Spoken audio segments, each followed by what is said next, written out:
Bonjour à toutes, bonjour à tous. Je voudrais consacrer mes deux émissions du mois de décembre à un phénomène énigmatique qui est l'accélération du temps. Le temps collectif s'est indiscutablement accéléré. Un très bon livre a été publié en 2010, traduit en français en 2010, le livre du sociologue allemand Hartmut Rosa, dont le titre est « Accélération, une critique sociale du temps ». J'en retiens cette phrase. L'expérience majeure de la modernité est celle de l'accélération. Mais il existe aussi une accélération du temps individuel et c'est cette première accélération que je voudrais traiter dans cette première émission du mois de décembre. Quelles sont les explications? Comment se fait-il que le temps passe de plus en plus vite au fur et à mesure que les années passent? Nous avons tous fait ce constat. Une première explication serait la suivante. Elle renvoie à une activité biologique plus intense chez l'enfant que chez l'adulte. Tout est nouveau pour l'enfant. La quantité de perceptions nouvelles qu'il reçoit est beaucoup plus importante. Ensuite, nous entrons dans la routine. Plus nous nous habituons à nos perceptions, plus le temps semble passer rapidement.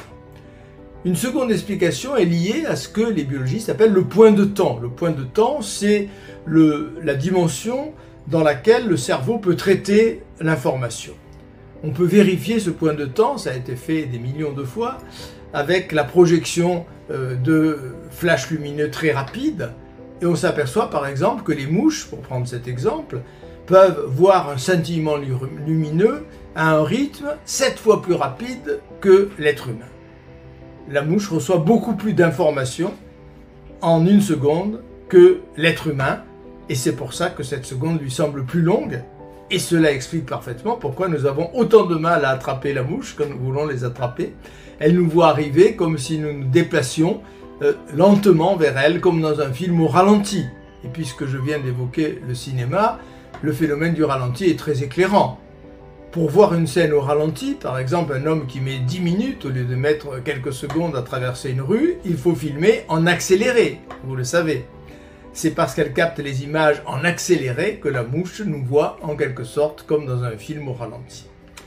Mais l'explication la plus satisfaisante, elle a probablement été apportée par un homme totalement oublié aujourd'hui, un philosophe, mathématicien, biologiste, qui s'appelait Pierre Lecomte du Nouilly. Il a quitté cette planète en 1947 et l'année suivante, en 1948, a été publié à titre posthume son meilleur livre, L'homme et sa destinée. Nous trouvons dans ce livre l'argument suivant. Pierre Lecomte du Nouilly nous dit la chose suivante. Lorsque un enfant vient au monde, il a vécu une journée, il va vivre sa deuxième journée. Cette deuxième journée va représenter 50% de sa vie. Il a vécu 24 heures, il va vivre encore 24 heures.